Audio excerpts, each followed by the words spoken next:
Go!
Kumbamba wangule mahula sampangala Kongo ina Kongo tukakumbwe tete yaka Kongo Kongo lyeto lyane lukengo Kongo lyeto lyane Kongo nini ninsabu nempanzo yaya mzinga kalamba ba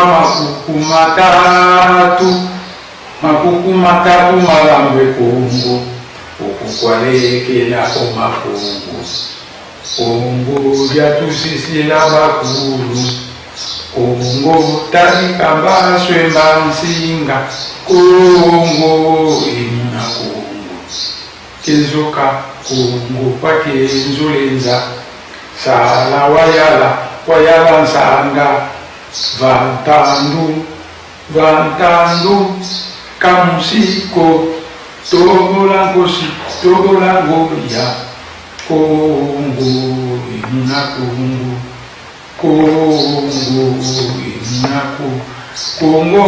Kongo ina Kongo.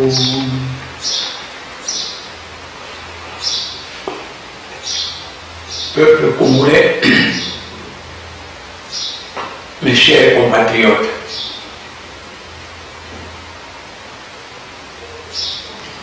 dans notre conférence d'aujourd'hui,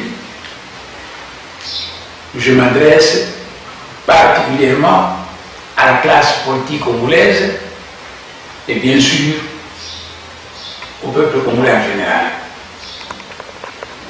D'une manière générale, pourrais dire que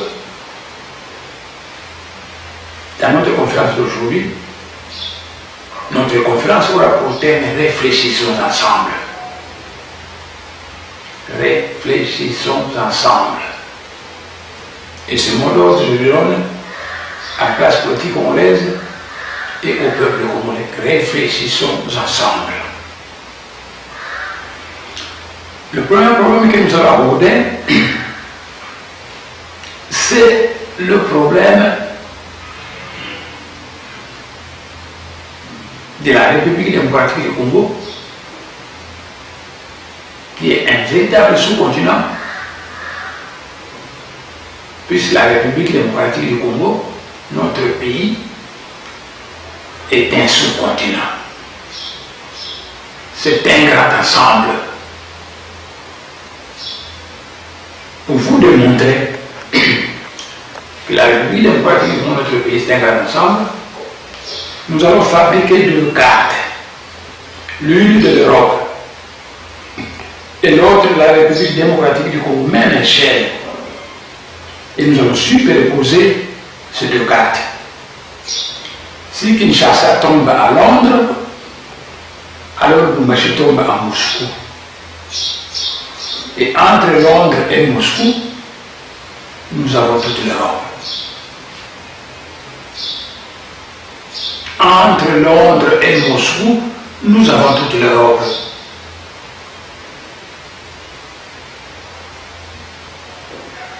Donc la République démocratique est aussi vaste que toute l'Europe.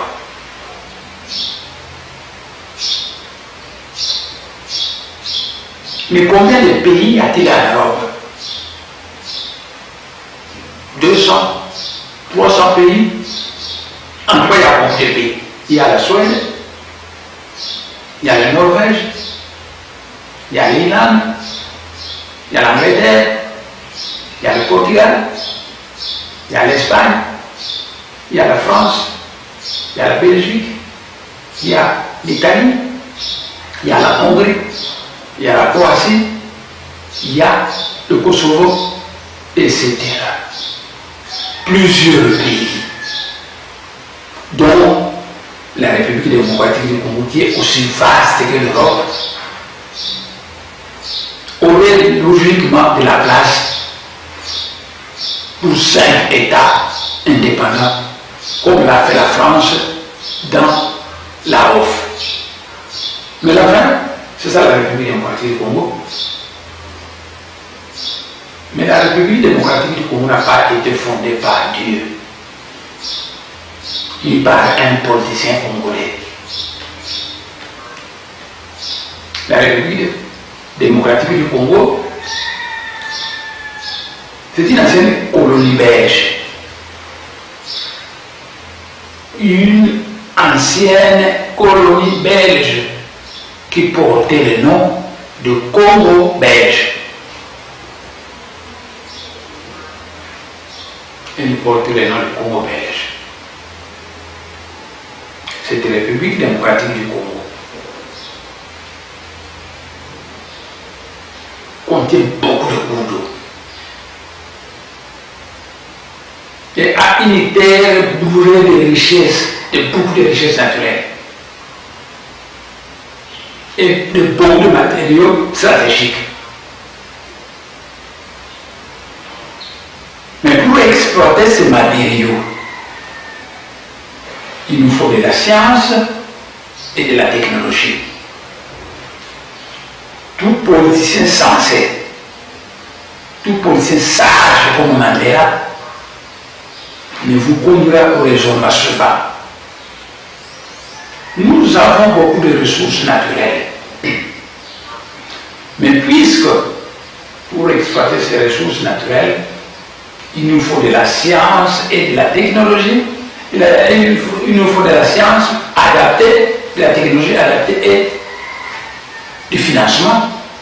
Puisqu'il ne faut pas ce financement et qu'il n'avons pas cette science pour exploiter nos richesses naturelles, nous devons les exploiter en coopération avec certains États développés qui ont la science qui nous manque et le financement qui nous manque.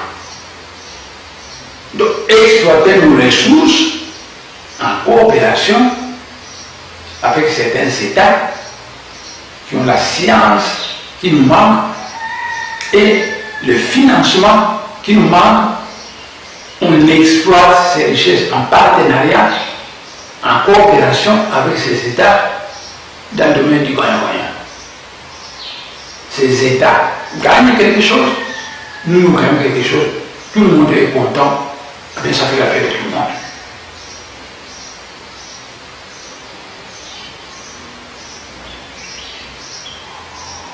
Peuple congolais, mes chers compatriotes, certains pays du monde pensent que pour mieux exploiter le Congo, il faut placer un président rwandais à la tête.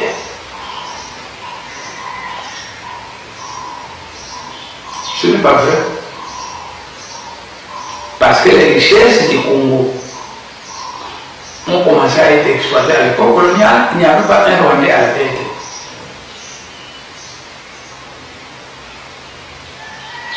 Le Congo belge a obtenu son indépendance en 60 et durant les 5 années de l'année de Boutakasakou, on a continué à exploiter les richesses du Congo.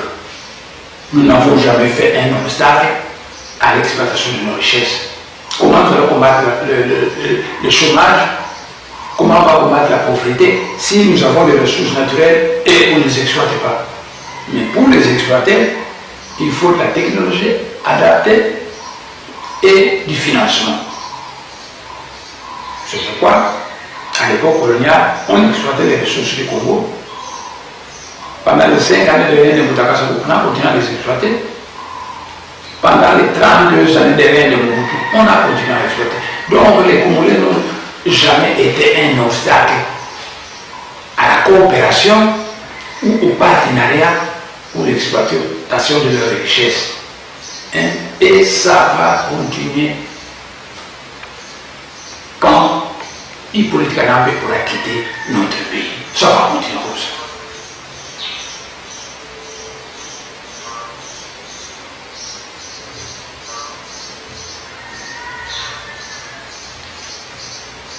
Peuple congolais, mes chers compatriotes, nous avons vu que la République démocratique du Congo est aussi vaste que toute l'Europe.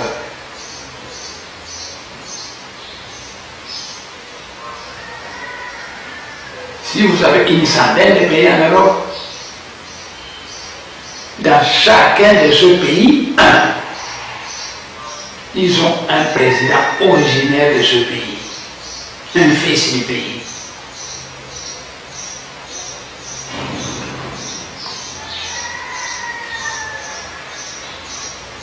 C'est pourquoi nous avons toujours dit qu'au sommet de l'État congolais, nous voulons aussi que trône un président congolais, puisque le pays est trop vaste, qui sera assisté par un vice-président et un premier ministre. Nous l'avons toujours dit.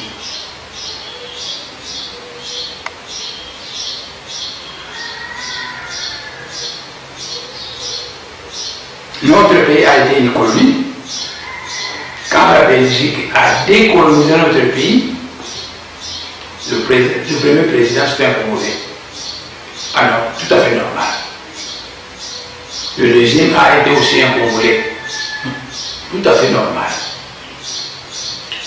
Le troisième a été aussi un Congolais.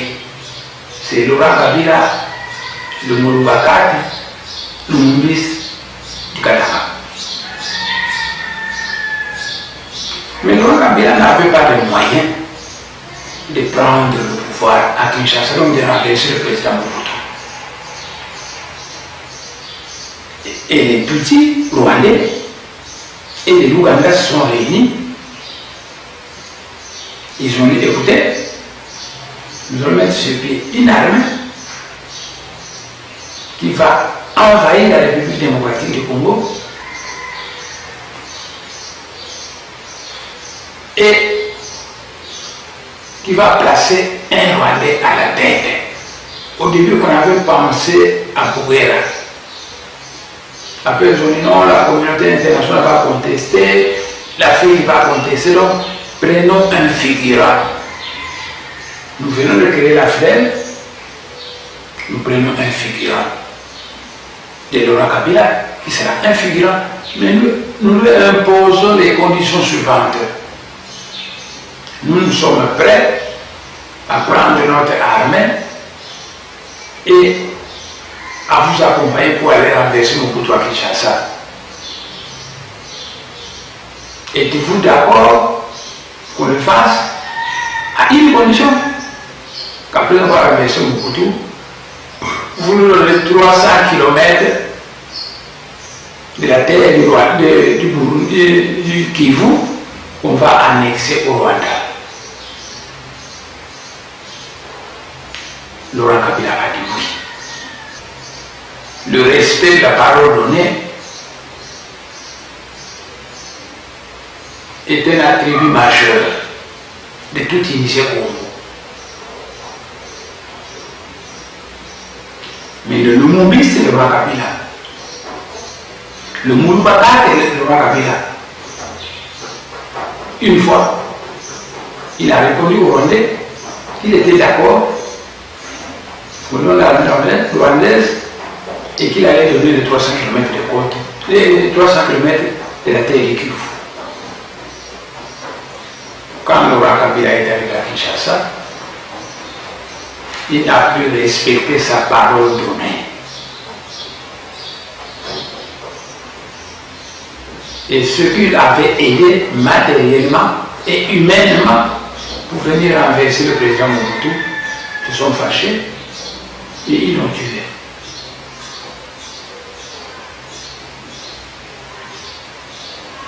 Donc, c'est le Lumumiste et Laurent Kabila, un Moulbakat qui nous a amené les Rwandais au Congo. Dans l'initiation au Congo, et les Rwandais au Congo.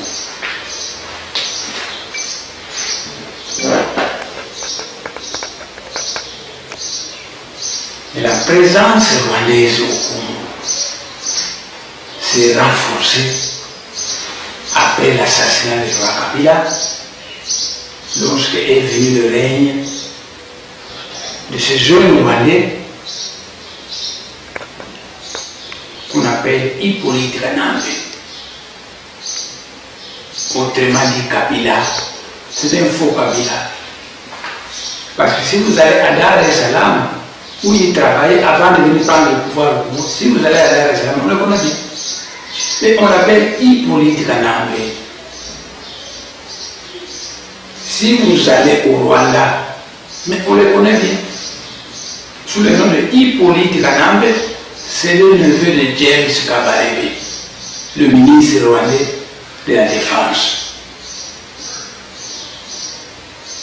C'est celui-là, ce Rwandais, c'est Tutsi Rwandais, qui a pris le pouvoir à Kinshasa après la mort de Laurent Kabila et avec le soutien des armées étrangères. C'est celui-là qui a pris le pouvoir. Et son régime est caractérisé par l'empoisonnement et la gâchette facile.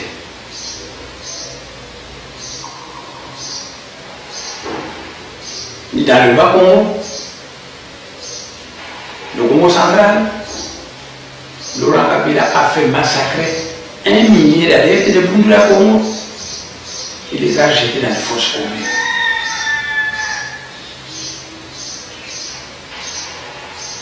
On a détruit plus de 700 maisons en briques cuites, tollées. Les adeptes de Bundula Congo. On a détruit environ 700 maisons. Et dans la région de Kinshasa, à l'époque de Tiens Tshisekedi, à chaque marche, on a ouvert le feu sur le peuple, des milliers de morts, on les a jetés dans les fosses communes. il n'y a pas longtemps dans la région du Kasaï, c'était encore la même chose. On a ouvert le feu une centaine de fosses communes au Kasaï. Et il en est de même dans toutes les régions de la République démocratique du Congo.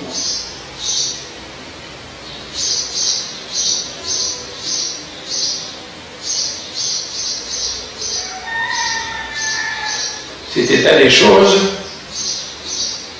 a interpellé tout Congolais sérieux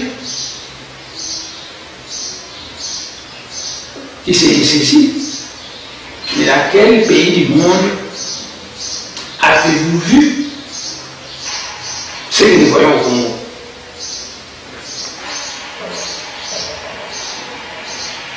On prend les terres des Congolais, on les donne aux Tutsis,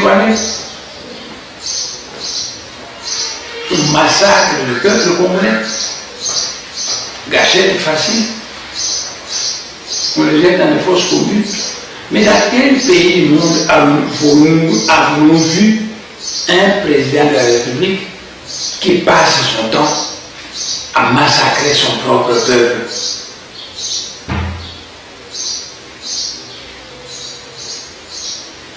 Les Congolais sérieux se disent non, la colonisation rwandaise que nous subissons est une réalité.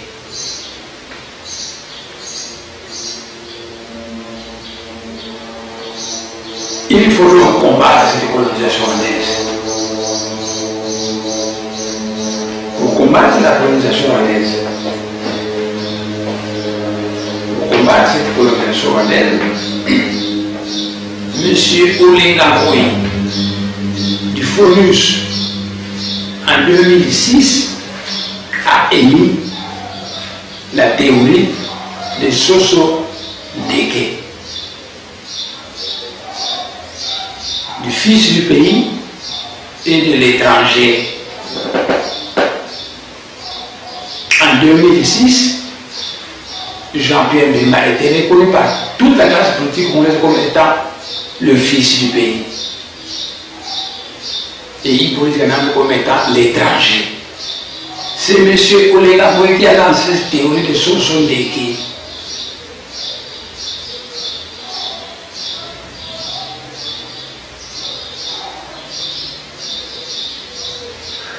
Demandez à M. Olenga Ngoyi si ce n'est pas lui qui a lancé cette théorie. Et où est-il pour le moment?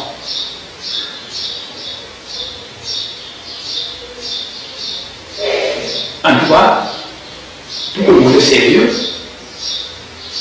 et donc préoccupé par le recouvrement de la souveraineté d'État du peuple congolais, souveraineté d'État qu'il veut, au sommet de l'État congolais, trône un président congolais, assisté par un vice-président congolais et un premier ministre congolais.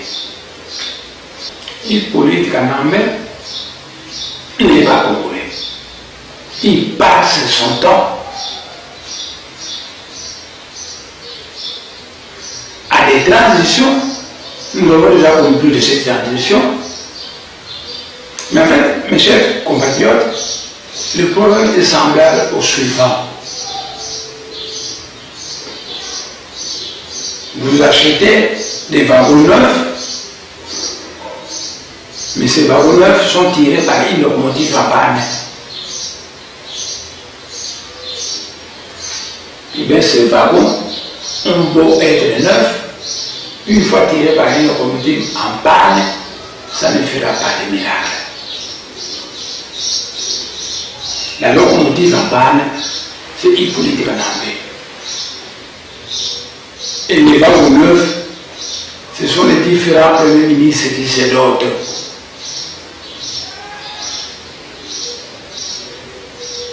Il a pris d'abord un certain Maribagin Moulouba comme premier ministre. Bon, frère Moulouba, rien n'a marché. Le wagon était neuf, mais la locomotive étant en panne, rien n'a marché. On a changé Un autre barreau neuf. C'est Tibala.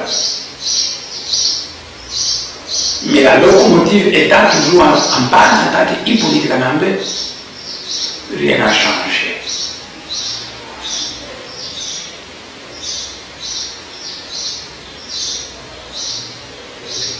Mais la République démocratique du Congo a une constitution. Et la constitution de la République démocratique du Congo dit que une fois par les élections, on est arrivé au sommet de l'État, on ne peut faire que 2 mandats. Il y a une différence entre le mandat et la façon d'accéder au pouvoir. Est-ce que c'est par les élections à 2 tours ou à 1 tour? Ce n'est pas le problème. 2 mandats au maximum. Mandat veut dire le délai au pouvoir. Hippolyte Kanambe a truqué les élections en 2006. De 2006 à 2011, il a ainsi vidé un premier mandat. Et de 2011 à 2016, un second mandat de 5 années. Et la Constitution dit, quand vous avez vidé tout ça, vous devez quitter le pouvoir et actionner l'alternance. Hippolyte Kanambe doit quitter et actionner l'alternance.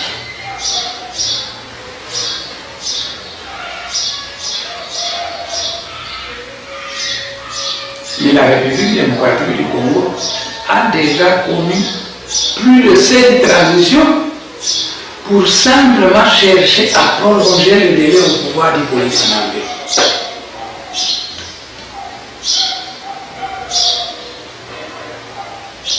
Mais puisque la force de Hippolyte Kanambe, c'est la gâchette facile, les armes et les armées étrangères qui le soutiennent, c'est pourquoi le peuple congolais s'est dit, je suis un peuple pris en otage par un génocidaire sanguinaire.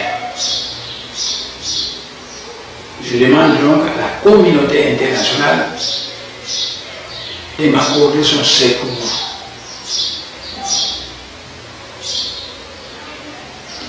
La communauté internationale doit donc agir par la force pour garder Hippolyte Kanambe par la force, puisque Hippolyte Kanambe se sert des armes pour se maintenir au pouvoir. Actuellement, on parle beaucoup d'élections.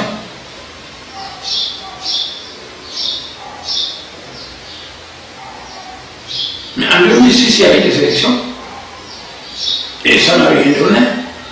Parce que Hippolyte Kanambe les a truqués et il s'est donné un mandat. En 2011, il y a eu encore des élections que Hippolyte Kanambe a truqué à son profit. Actuellement, on parle encore d'élections. C'est du bluff. L'ingénieur Mavinga de la CENI est allé aux États-Unis montrer aux Américains le trucage qui se prépare au pays. Conformément aux habitudes d'Hippolyte Kanambe.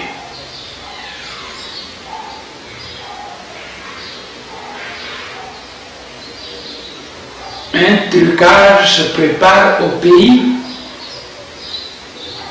où on parle d'élections pilotées par une CENI coiffée de Rwandais.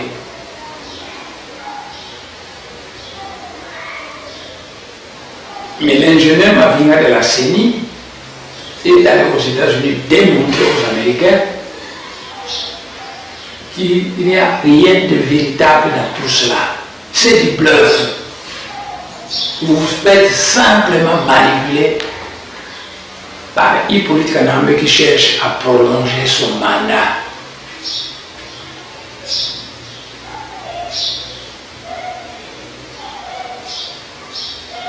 doté de richesses du Congo et de minéraux stratégiques du Congo, Hippolyte Kanambe est devenu le roi du monde, qui fait marcher n'importe qui par la corruption ou par les richesses naturelles du Congo.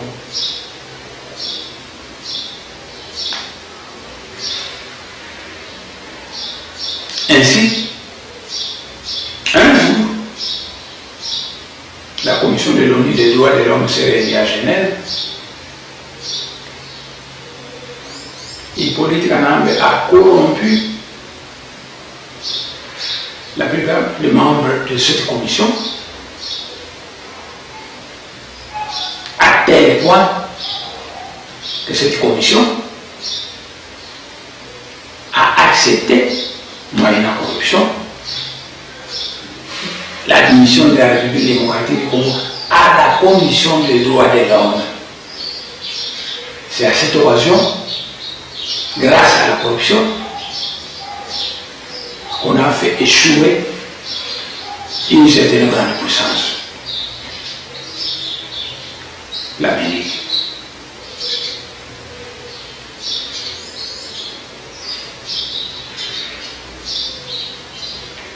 Mais les richesses du Congo, les convoitises des minéraux du Congo, a rendu Hippolyte Kanambe têtu, très têtu. Il ne respecte plus personne. Il passe d'une transition à une autre simplement parce qu'il a peur des élections. On nous parle pour le moment des élections, enfin. Et ce qui se passe au Congo peut présager de bonnes élections. Pas du tout. Et tous ceux qui parlent des élections sont simplement soit des gens de mauvaise foi, qui veulent voir la misère du peuple congolais continuer, ou alors des gens qui ont été corrompus par Hippolyte Kanambe. Parce que Hippolyte Kanambe croit fermement que les minéraux du Congo et l'argent du Congo entre ses mains, c'est un talisman qui peut le permettre de faire marcher tout le monde. Et il est là, lié à sa mauvaise volonté.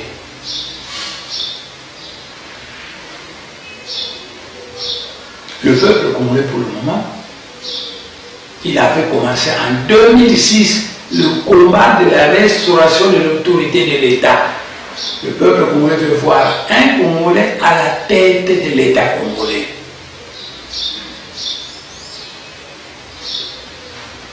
C'est pour expliciter cette lutte que l'honorable Olenangoya a parlé de Ndeke Soso.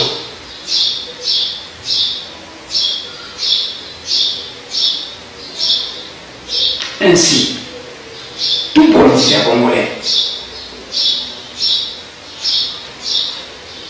est jugé d'après ses actes. Parce que tout politicien congolais qui est conscient de la misère du Congo et qui sait réellement ce qui se passe et qui sait quelle est la cause de cette misère du Congo, ce genre de politicien congolais ne peut pas soutenir les élections bâclées d'Hippolyte Kanambe, où tout est bâclé, qui, au lieu de préparer les élections, on prépare simplement une tricherie à basse échelle, c'est tout. Et tout politicien qui va s'impliquer dans ces élections est simplement un politicien qui veut légaliser la mascarade d'Hippolyte Kanambe.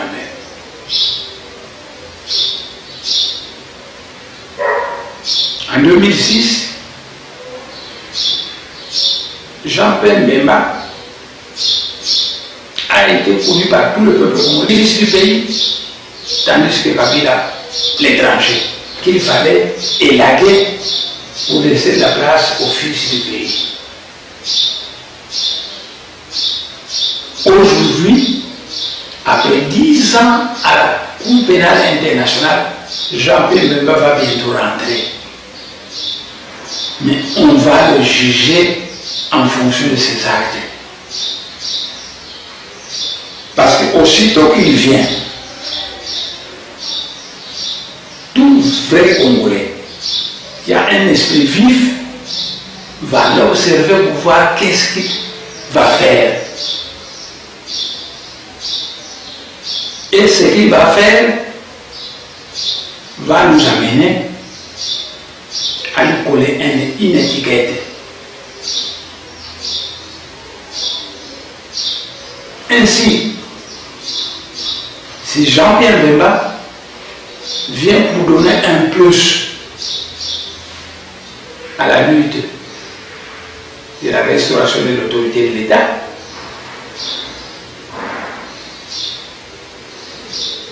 alors le peuple congolais saura qu'il est resté fidèle à son idéal de 2006. Mais si Jean-Pierre Bemba vient pour légaliser les élections de mascarade du politique canambé, donc si Jean-Pierre Bemba vient pour soutenir la mascarade du politique canambé, eh bien, Jean-Pierre Bemba aura trahi le peuple congolais qui finalement n'obtiendra rien avec ce Igwe, avec ce fils vénéré en 2006.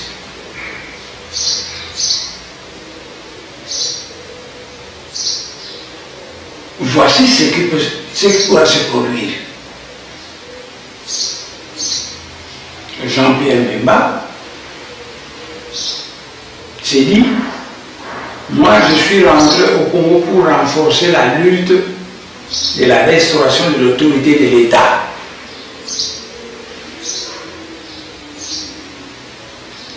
Partant, je prône une transition sans Kabila. Parce que cette transition qu'on a déjà accomplie avec Kabila n'ont rien donné. Le mal, c'est une locomotive en panne qui tire de Varoneuf. Mettons cette locomotive en panne des côtés. Et organisons une transition sans Kabila. Pendant 3 ans de cette transition, nous allons préparer les vraies élections. Parce qu'en fait, comment prépare-t-on les vraies élections dans un pays fortement infiltré comme le nôtre? Que vous allez en Europe ou en Amérique, jamais on ne va se précipiter à aller aux élections dans un pays fortement infiltré comme le nôtre. Et chez nous au Congo, se précipiter aujourd'hui d'aller aux élections alors que notre pays est fortement infiltré par les Tutsis rwandais démontre simplement sa mauvaise foi ou ça démontre simplement qu'on veut accompagner Hippolyte Kanambé dans sa mascarade d'élections truquées où il y a 1 millier de citoyens congolais sans empreinte,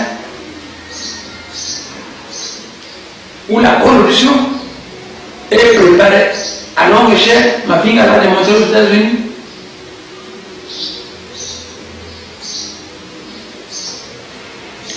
Parce que voici différents scénarios qui pourront arriver. On organise les élections de mascarade, de pseudo-élections de Kabila. Naturellement, en les truquant, vous entendrez que c'est Kabila qui a gagné ces élections. Bemba est le deuxième. Mais parce qu'il est le deuxième, il va être le premier ministre de Kabila. Et voilà la fameuse locomotive en panne qui va se mettre à tirer encore ce wagon neuf. Ça ne donnera rien. Ça ne donnera rien. Les Tutsis rwandais continuent à prendre la terre du Congo. La gâchette facile du régime Kabila va continuer.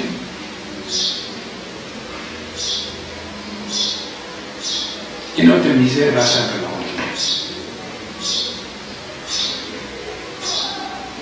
Ainsi, Jean-Pierre Bemba aura déçu tous les Congolais qui ont cru en lui et qui ont cru que tel qu'il était en 2006, il est resté le même alors qu'il a changé, par exemple. C'est lui qui va nous démontrer s'il est resté le même ou il a changé. Mais les indices d'aller aux élections montrent déjà qu'il veut accompagner une politique en Afrique dans sa mascarade. Et à ce moment, peine perdue de continuer à compter sur lui parce qu'on n'obtiendra absolument rien. Hier sera comme demain sera comme hier. Simplement.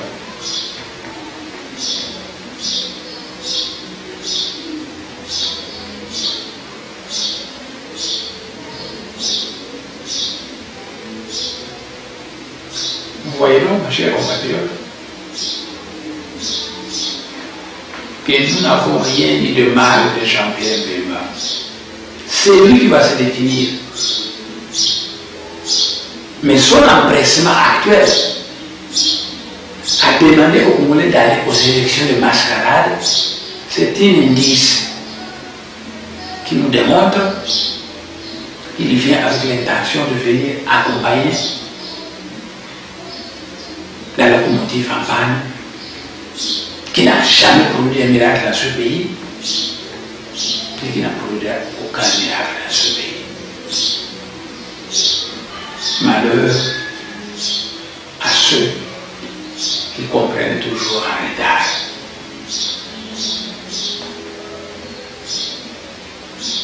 Malheur à ceux qui comprennent toujours en retard.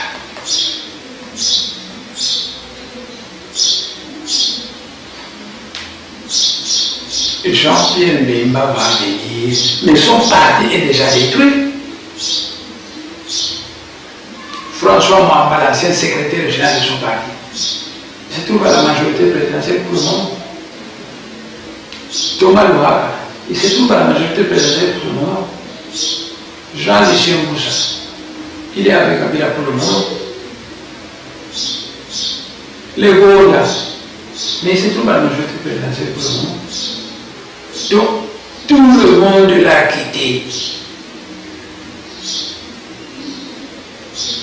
Et il vient impliquer quel mouvement de libération du Congo aux élections. Quel mouvement? Un parti désorganisé de la sorte, comment va-t-il gagner les élections?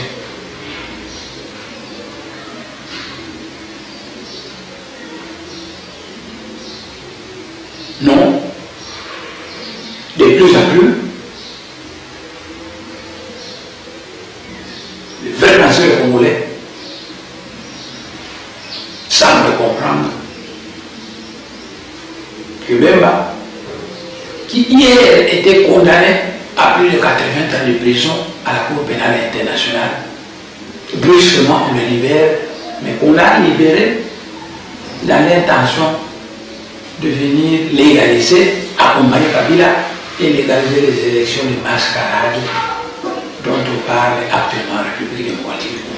Ces élections seront des élections de mascarade parce que c'est déjà prévu que ces élections, c'est Kabila qui va les gagner, qui va les truquer. Si Kabila pouvait se gêner un peu et se doter un dauphin, il faut suffisamment gratter pour regarder qui est ce dauphin. est-ce que c'est un ancien compagnon de Laurent Kabila? Si oui, méfiez-vous des compagnons de Laurent Kabila. Parce que la plupart des compagnons de Laurent Kabila, la plupart, c'était des Tutsis rwandais. Ils se sont donné un nom congolais. Le nom est tout à fait le nom d'un Congolais, mais c'est un Tutsi rwandais. Vous allez le prendre pour le dauphin de Kabila, eh bien vous vous serez foutu le doigt dans l'œil.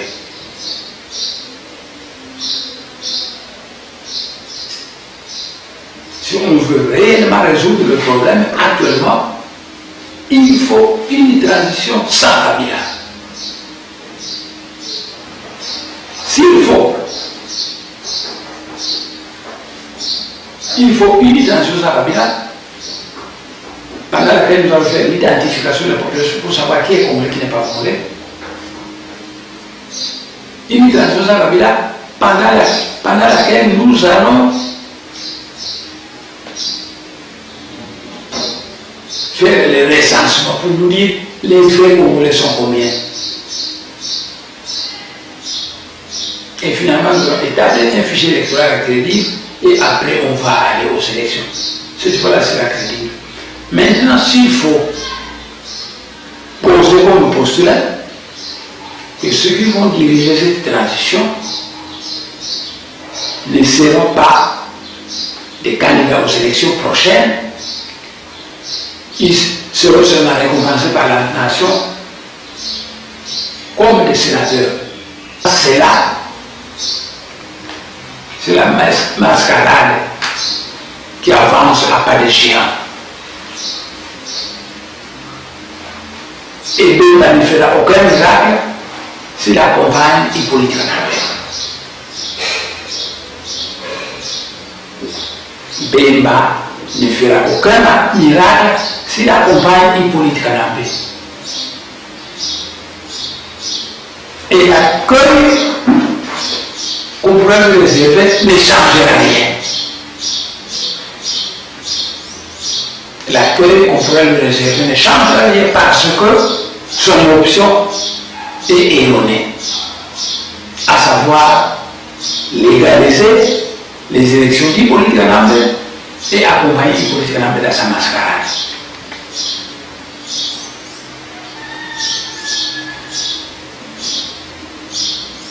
Ingida, Ibogo,